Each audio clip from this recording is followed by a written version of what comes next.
thank you for joining me here on Sew Stitch Hacks. I'm Miss Izzy, and I was thinking of starting a new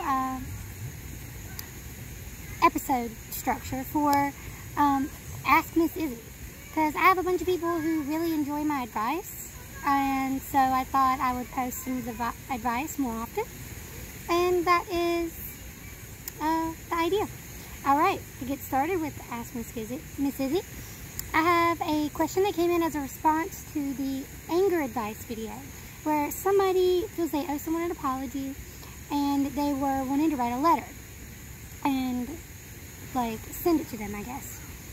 And the question here would be, if you're seeking closure, and it's a closure for you, or is it for the other person? Like, do you want to apologize because you think they should benefit from it?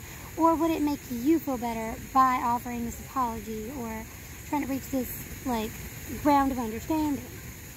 Because if it is for you, is it worth it to disrupt their time? Like, would this benefit them, or would this cause them more problems hearing from you? Those are the kind of things that you need to ask if you do feel like sending a letter and actually giving it to them if you write a letter. I personally will write a letter if I need to say something, it needs to be done, and that's just how it is. But I don't always send a letter. I've written many letters that I just keep for myself. Generally, when I send a letter, it's because there is a fundamental issue that needs to be brought up. One person originally could never receive letters and packages.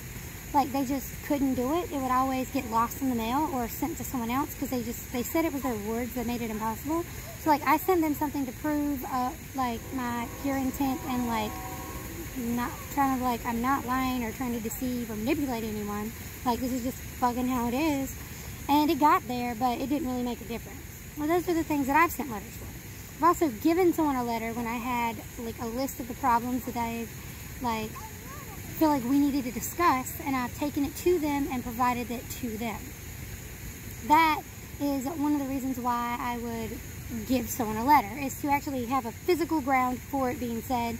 And I also take pictures of my letters so that no one can, like, misconstrue what I say, just so I have, like, a copy of it for myself and for, like, future like, my general prosperity for myself. Like, I don't want someone to, like, get it wrong. And then, another thing to ask yourself when you write a letter is it just an expression of your emotion? Or are you trying to rebuild the relationship, or just generally finalize it and know it's done? Because you felt like you've given your part, you've said what you need to say, and you feel comfortable leaving it as it is. Because if it was just that you didn't know how to leave it as it were, then why would you need to bring it back up? It also depends on how long it's been. Like, are you trying to write a letter to someone that you haven't seen in a while and you just really, it's bothered your conscience?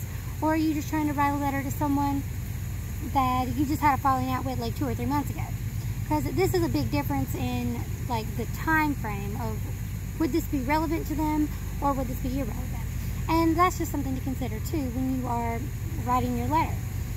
Especially if you write a letter from extreme emotion, I would prefer if you were to write a letter, the extreme emotion can be, I don't think you should write a letter from volatile emotions and then give it to someone, because sometimes things said in anger are often not from the heart. Sometimes it can reveal what we truly think, but other times it can be like, you're just saying stuff because you know it hurts their feelings. And you should be able to recognize the difference and make that discernment for yourself. Alright, I hope this has been helpful. Bye, you guys.